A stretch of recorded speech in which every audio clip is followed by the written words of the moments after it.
I have a proposition. Let's all agree to meet back at the monastery exactly 5 years from today. Like a class reunion? Fire Emblem is a stain on Nintendo's legacy, is what I would have answered had you asked my thoughts on it 5 years ago. Unlike the average Nintendo fan, I have played a total of... And with that, I am by default more qualified to harshly critique Fire Emblem for all its flaws. Joking, of course. Three Houses is my favorite game in the series, and today it still holds a very special place in my heart. And by that, I mean it completely and utterly broke me.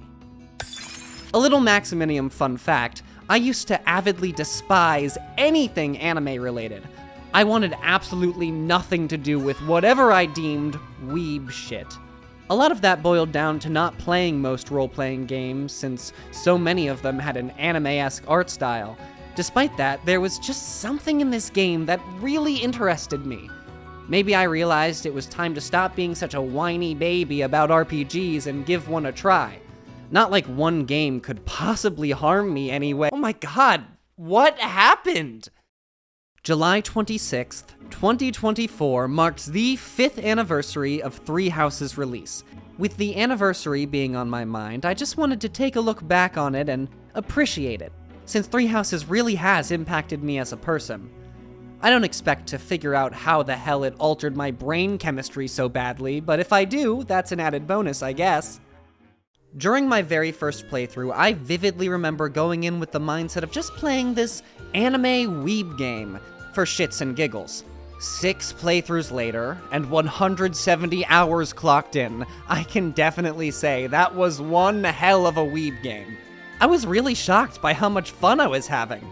A completely new experience out of my comfort zone, and it was the most enthralled I ever felt playing a game.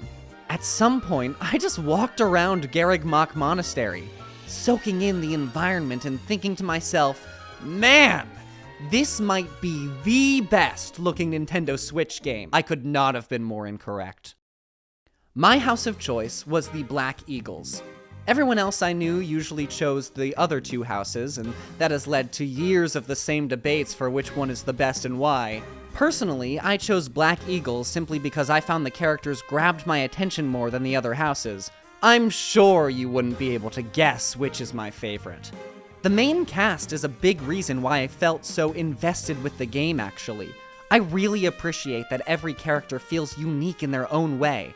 For a game that's so dependent on their units, I just found it impressive that all of them are so distinct. There are characters I liked more than others, but I wouldn't say I hate anyone from the main cast. Character writing was never something I focused my attention on before, but I really couldn't imagine what Three Houses would be like without any of its notable dialogue. At some point during any piece of media, you're bound to find a character that really clings to you. For me, it came from this game, and that was recently made very apparent to me. Yo, Maximinium. Yo, it's Maximinium? Holy shit, dude. Maximinium jump scare, bro. Can we Oh, have... holy shit, I just Dude, walked back and I hold saw on. Maximinium. Can we...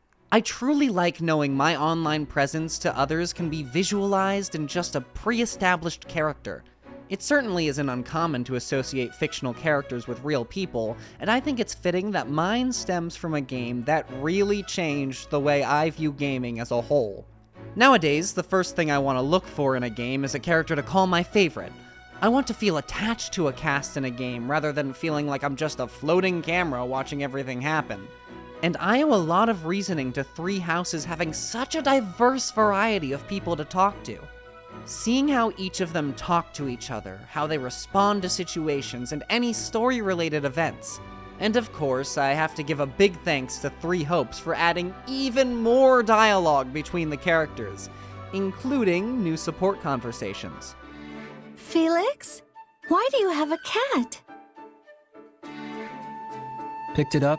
I'd be lying if I said it was my sole reason, though. With Three Houses splitting into 3 routes, each of them offer a different story to tell. Black Eagles in particular split itself into 2 stories as well, and I made sure to play every single one.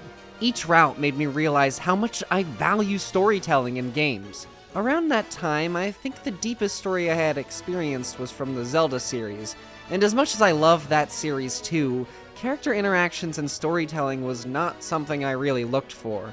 Choosing Black Eagles first seemed like the best choice since it was the story I ended up liking the most. Though honestly, I do just have the stories ranked best to worst in the same order I played them, so that's probably why. Golden Deer was next and ended up being the longest because they focused a bit more on the antagonist group, those who slither in the dark. Cool, I guess? I found Claude's backstory and goal to be more interesting than the antagonists, but at least both stories ended up having a satisfying ending. By the time I moved on to Blue Lions, I was kind of burnt out of the game. Since the previous 2 routes were over the span of a month, I did push through and eventually went through every route. That, of course, includes the added story DLC, too. January 16th, 2020 marks the day the Ashen Wolves DLC was officially announced, and absolutely nothing else whatsoever. While a good amount of people don't see this DLC as worth it for its price, me included, it'd be wrong to say it didn't add a very exciting side story. The 4 new characters, too, all felt right at home in the monastery alongside the others. Well, I guess not alongside them, because they're, you get what I mean. All that really mattered to me with these 5 stories was that I look back on them and remember them fondly. It was the first story I actively wanted to see the end of on every playthrough. I didn't know what qualified as an amazing story and still kind of don't. Talking about this, I get reminded of an old blog I made a long time ago where I wrote about this very thing. Just a crappy review of the game, you could call it. Reading what I wrote, I said that the game had too many plot twists that made the experience overwhelming, as well as confusing. Man, I wanted to sound professional so badly. The amount of plot twists didn't hurt my experience with the game, although it did get annoying at times. What the hell are you saying? I really hope my script writing isn't as bad as these old blogs. A big complaint I always hear about Three Houses was how the gameplay was a lot easier than previous games. Which, I get it. For longtime fans, they would want the series they love to challenge them. But for a newcomer like me, it's nice having a slightly easier experience. I certainly wasn't expecting this, but I genuinely found the gameplay almost addicting to a point. Another Maximinium fun fact. When this game was released, I was still in high school. There were multiple times during class I would sit there and think, man, I really wish I was playing Fire Emblem right now. Even if I had loads of side content to do before clearing a story mission, I really just wanted to play more since I found the gameplay so fun. Just recently, I finally played another Fire Emblem game, specifically Awakening. At first, it didn't really grab my interest like Three Houses did, but once I got used to the tactics gameplay again, I found myself playing a bit every day. It is funny going from Three Houses to a previous installment and seeing what they changed. Like how the weapon triangle just does not exist in Three Houses, so I had to constantly look it up during Awakening. Or how using seals to upgrade classes shows a little diagram now. Three Hopes having an even easier to follow one too. But Awakening didn't have that, so I had to look up a fan-made one. It has its upsides and its downsides. I don't think it's inherently wrong to say the newer games are more polished and a generally smoother experience than the older games, but again, only 2 FE games under my belt, so take what I say with a grain of salt. For my first time with a tactical RPG, I was really impressed by how much I enjoyed the gameplay. Even if I played at the easiest settings in the easiest game, it was the ruse that I, as the player, was making tactical turns in combat that I loved. Strategically issuing commands to units in a war zone was never an aspect I considered in a game's combat, but I realized that way of thinking makes my actions feel like they have meaning, especially in permadeath mode where units could actually die. Until, of course, I hit the ZL button and chaos control my ass back to a previous turn. I suppose that's a silly reason for why I liked the gameplay so much. It's not really a critical analysis of if it's good or not. By now, I think you realize this game means a lot to me for sentimental reasons.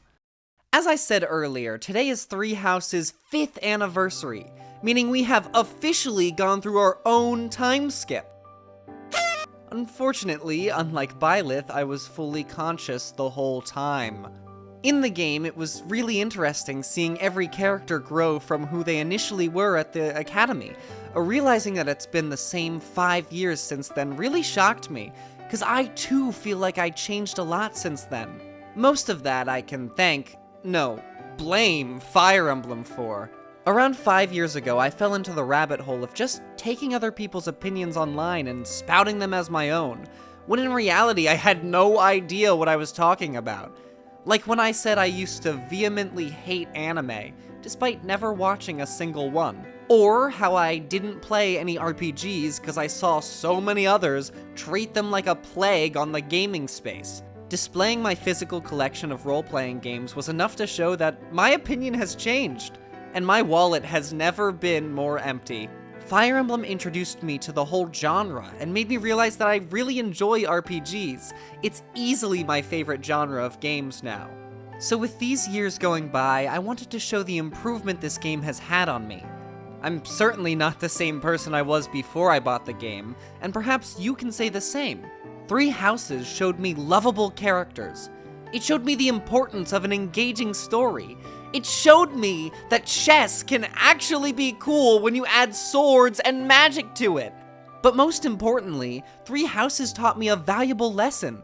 Simply put, don't be afraid to try something new. At least, that's the nice way of putting it. What I want to say is, form your own goddamn opinions! When it comes to gaming, I fully encourage just trying to experience a wide variety of games. I can't imagine what my lineup of games would look like now if I had never touched an RPG. That was basically my whole reason for making this video. Looking back on it, talking about it, and realizing that, damn, I still don't know what the hell this game did to me. Whatever it did, I'm thankful for it. This game will always hold a very special place in my heart, and I will happily look back on my fond memories when playing it. But especially, Three Houses will always be the very first real JRPG that I experienced and cherished. Except that's actually just a blatant lie. It was Final Fantasy VII.